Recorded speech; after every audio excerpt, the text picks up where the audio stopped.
Avec nous aujourd'hui dans votre émission Avis de la diaspora, Dr Albert Katé, leader d'opinion. Nous recevons Duplessis dans notre émission. Merci à tous d'être avec nous pour cette troisième partie où nous abordons la réduction des frais de douane au Togolais. Il faut dire que l'Office togolais des recettes OTR vient de lancer ses offres promotionnelles destinées à faciliter le paiement des frais de dédouanement des véhicules et des marchandises en souffrance au port autonome de Lomé. Depuis un certain moment, on rencontre ces difficultés. Chaque Togolais résidant à la diaspora, vous, en tant que leader d'opinion, vous aussi, vous en avez rencontré. Comment avez-vous reçu ce message de l'OTR?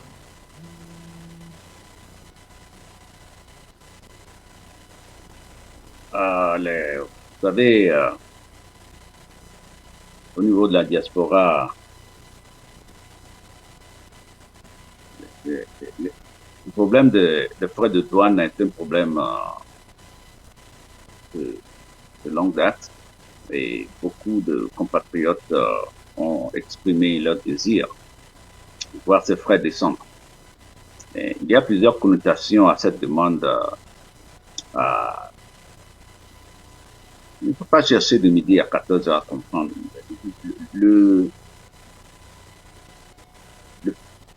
Les véhicules dans un pays qui cherche le développement, c'est d'abord une utilité avant toute chose. Et le transport, le déplacement des populations ne peut se reposer uniquement sur des engins à deux roues, mais ou l'avion. Mais les voitures constituent une grande partie de cela. Et le Togo ayant construit beaucoup de routes et continue d'évoluer, de mettre beaucoup d'efforts dans les infrastructures routières, ben, il n'y a pas à s'opposer à cela. Le gouvernement doit faire tout pour que sur cette route-là, on continue d'avoir des voitures décentes et des voitures abordables. Mais voitures décentes, est-ce que ça veut dire qu'il faut que tout un pays ait des voitures de moins de 5 ans ou moins de 6 ans? C'est le souhait, mais même dans les pays développés, il y a les voitures décentes, mais qu'est-ce qu'on met dedans? Qu'est-ce qu'on met dedans? Nous avons appris qu'il y a des réductions que le gouvernement propose pour les voitures un peu neuves. Combien sont ceux qui sont capables d'acheter ces voitures neuves avec des douanes? Ce qui est exorbitant, c'est comment on se retrouve avec des véhicules d'Okana de l'extérieur qui sont taxés de frais de douane à 100% de la valeur, ou plus même. Vous achetez un véhicule peut-être à 2 millions et vous dédouanez ce véhicule presque à 2 millions. C'est terrible. Et quand vous ajoutez le transport, tout cela, bon, le véhicule devient très cher. Et les véhicules pourrissent au port. On a des compatriotes qui ont des voitures qui sont au port depuis des années. Et tout le monde attend que de quoi ça c'est qu'il y ait l'abattement. Et le véhicule qui était en bon état devient une pourriture quand il aura bénéficié de cet abattement de 3 ans, 1 an, 2 ans, 3 ans après, à côté de la mer, qui est un agent de réaction. Donc, il y a aussi l'importance de renouveler le parc automobile. Nous en sommes tous conscients. Et de diminuer les risques d'accidents et de décès qu'il y a sur nos routes. La vie, c'est plus que de l'argent. Même dans le contexte de l'économie, ces accidents, ces vies sont facturés dans les utilisations des grands États. Il ne faut pas seulement occasionner des accidents, pas vouloir prendre les dispositions nécessaires pour descendre ces accidents. Fait beaucoup d'assurance et de garantie à chaque victime qui meurt dans certains pays. Et il est obligé de concéder tout ce qui peut ce parc automobile soit renouvelé. Mais dans le contexte togolais, le véhicule demeure un luxe. Soyons sincères entre nous. Le véhicule demeure un luxe. Et nombreux sont ces compatriotes de la diaspora qui ont des véhicules à l'extérieur, oui, mais dans leur famille au pays, il faut compter du doigt. C'est carrément un luxe, c'est pas une utilité. Il faut qu'on descende cela vers un véhicule d'utilité. Donc, prenons les dispositions nécessaires. Et il y a cet abattement que le gouvernement fait peut-être chaque 6 mois ou chaque 2 fois par an, je ne sais pas. En tout cas, 2021, je n'ai pas vu. Mais on s'est rendu compte que quand la voiture sa valeur est surélevée. Un véhicule d'1 million, arrivé à Lomé, on dit que voilà, sa valeur c'est 3 millions, 4 millions. Donc, lorsqu'ils font tout cela et maintenant ils appliquent leur abattement, ça donne un pourcentage, mais le fait qu'ils ont surélevé d'avance la valeur de la voiture, donc cet abattement n'a plus d'effet, parce qu'ils retrouvent encore à des millions comme douane. Mais ça, c'est un gros problème. Et ce problème, vraiment, c'est le lieu de lancer un appel aux autorités du pays de revoir cela, au chef de l'État, personnellement, dans le respect nécessaire, de tout faire pour nous écouter sur ce plan. Et j'appelle à ceux qui écoutent cette émission de tout faire pour que le président de la République ait l'information, que nous avons besoin qu'il voit cette histoire de valeur de nos voitures au port et des douanes, de tout faire pour que les Togolais de la diaspora puissent vraiment aider le pays à mettre des voitures sur les routes, créer de l'emploi pour le transport. Beaucoup de gens chôment, ils se retrouvent dans un Abidjan. Si des milliers de gens se retrouvent dans un Abidjan comme un outil de transport pour suivi, pourquoi ils ne peuvent pas se retrouver dans des pays qui on en envoie beaucoup pour suivi et beaucoup auront moins d'accidents. Ce sera encore plus propre, mieux que beaucoup d'engins à 2 roues, mieux risqués pour ces populations. Si on peut le faire pour les engins, on peut faire mieux encore pour les voitures aussi, parce que ça arrange la vie des gens. Donc, cette décision, beaucoup de Togolais ont déjà sonné l'alarme, mais on n'a pas de suite. Donc, nous demandons les mains liées au chef de l'État, si c'est lui qui décide de tout faire pour montrer qu'il est à l'écoute de nos doléances. Parce que ça, c'est des millions de gens qui en ont besoin pour tous les Togolais et leurs familles au pays. Depuis un certain moment, nous avons constaté que le chef de l'État, comme vous venez de le dire, Faure Rexozina Nyansigbe, a un intérêt spécial. Et vu qu'il avait fait également ses études du côté de la diaspora, et vous, en tant que haut conseiller des Togolais de l'extérieur, et vous qui représentez la diaspora togolaise auprès donc, du gouvernement en corrélation avec le ministère des Affaires étrangères, que fait le Haut Conseil des Togolais, mis à part que vous êtes leader d'opinion à la diaspora, que fait les hauts conseillers des Togolais de l'extérieur pour aider les Togolais à part cet appel que vous venez de faire? Ben, sincèrement, je lis sur la casquette de haut conseiller pour parler du Haut Conseil des Togolais de l'extérieur, mais je peux seulement on peut prendre une autre émission spéciale pour parler de cela avec beaucoup plus d'attention. Je pense que ce serait mieux comme ça. Les sujets du Haut Conseil sont trop en profondeur, mais naturellement... Puisque le professeur Dossé nous avait dit à la conférence de presse que les hauts conseillers doivent faire des propositions au cours de leur mandat, mis à part le guichet. Et dites-moi, on fait une petite déviation par rapport au guichet de la diaspora. Le guichet de la diaspora, où en êtes-vous? Oui, c'est ce que je dis.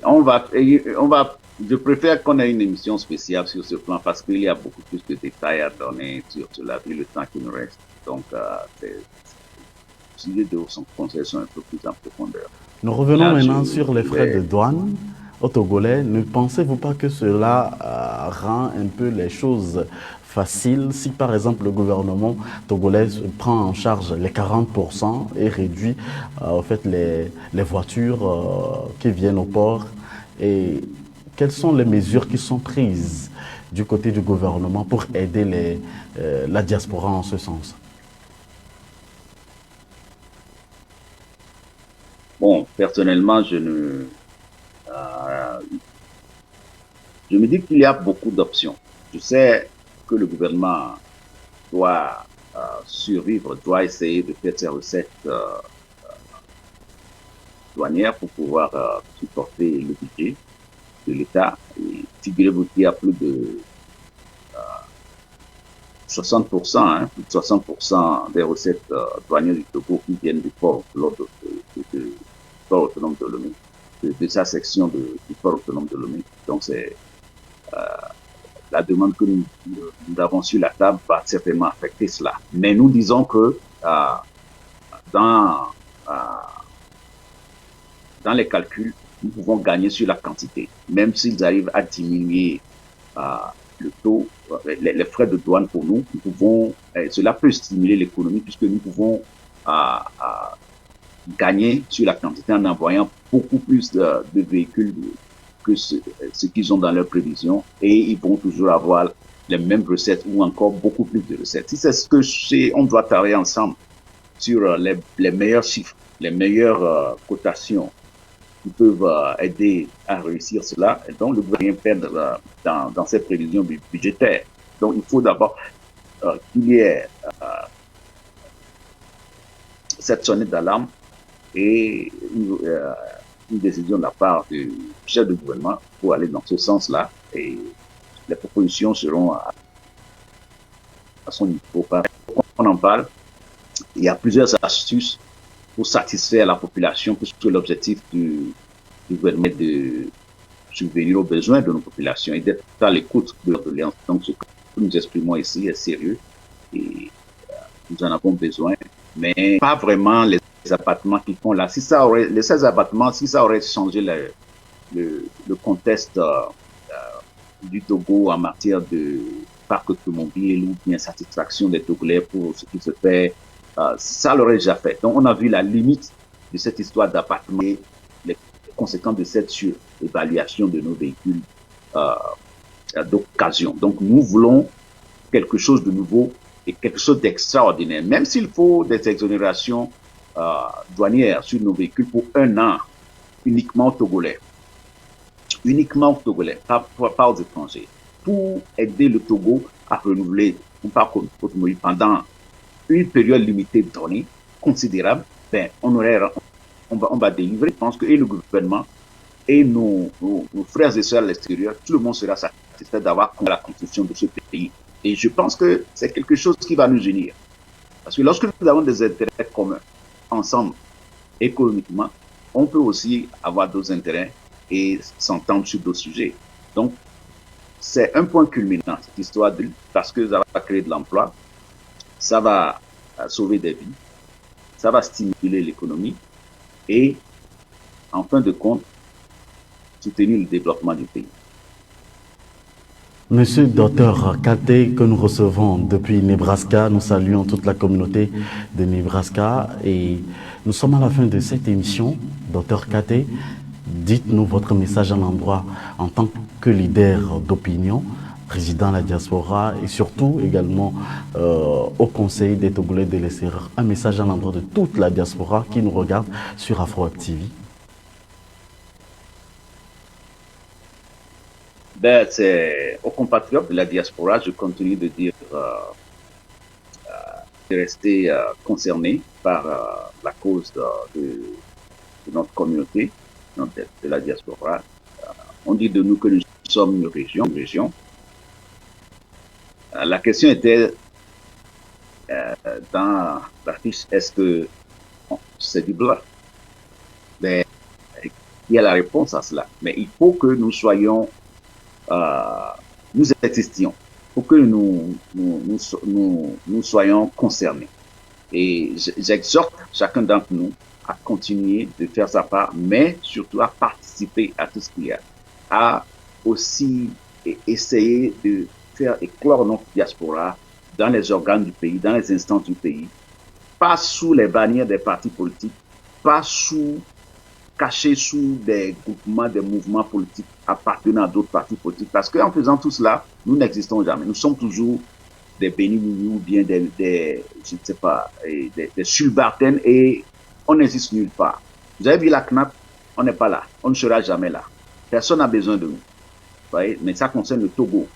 Donc, nous sommes exclus quand il s'agit d'intérêt national. Et lorsque il y a d'autres problèmes, on parle diaspora. Mais où sommes-nous? Il faut qu'on soit à l'Assemblée nationale, qu'on soit dans les mairies, qu'on soit dans les préfectures, qu'on soit partout. Il faut qu'on ait une préfecture, une région. Mais nous-mêmes de commencer par faire inscrire ce statut-là en nous. Entreprendre des choses, nous-mêmes. Mais n'oublions pas le Togo. Quand il s'agit du Togo, on va s'entendre. Merci à vous. Sur AfroWeb TV, c'est l'Afrique d'abord. Merci à Dr Albert Katé d'avoir accepté notre invitation pour ce numéro de votre émission Avis de la diaspora. On se retrouve pour un autre numéro. Soyez toujours des nôtres. Cette émission sera disponible sur notre chaîne YouTube pour le plaisir de vous qui n'avez pas encore suivi. Rattrapez-vous très rapidement et abonnez-vous massivement à notre chaîne YouTube. Merci à tous. Et bonne suite de nos programmes sur AfroWeb TV. Que pensez-vous de l'actualité africaine cette semaine? Chaque semaine, nous vous invitons à décrypter l'actualité de la semaine avec nous sur votre télé AfroWeb TV. Retrouvez les analystes politiques pour donner les différents points de vue sur des sujets de l'heure chaque mercredi à 11 h et chaque samedi à partir de 11 h Central Time sur AfroWeb TV. Pour participer, appelez-nous ou envoyez-nous des messages par WhatsApp sur le +1 319 462 89 79. Toutes les émissions disponibles sur afrowebtv.com et sur notre chaîne YouTube. Chaque semaine, la rédaction d'AfroWeb TV vous propose un condensé de l'actualité des 7 derniers jours. Suivez sur AfroWeb TV l'actualité politique, économique et sociale, bref, dans toute son entièreté, sur www.afrowebtv.com. Veuillez vous abonner à notre chaîne AfroWeb TV sur YouTube et Facebook pour ne rien rater sur l'essentiel de l'actualité de la semaine. AfroWeb TV au service de la communauté africaine à la diaspora. AfroWeb TV, c'est l'Afrique qui gagne. You're looking for a great suit, blazers, and orthodox? Go ahead and visit now www.achonshop.com. Stop renting your suit or orthodox for all kind of events and check out yours on achonshop.com. Choose now the quality and the best fit for yourself and friends for fast delivery and free shipping. Achonshop.com, the best website to get the original suits and orthodox. Pour assurer votre divertissement et vous informer en temps réel, suivez toutes vos émissions et programmes préférés sur AfroWeb TV. AfroWeb TV vous propose un programme varié et diversifié sur www.afrowebtv.com. Sur AfroWeb TV, ce sont des reportages, des interviews, des émissions interactives, des débats et des documentaires entrecoupés des informations. AfroWeb TV, disponible sur YouTube et sur www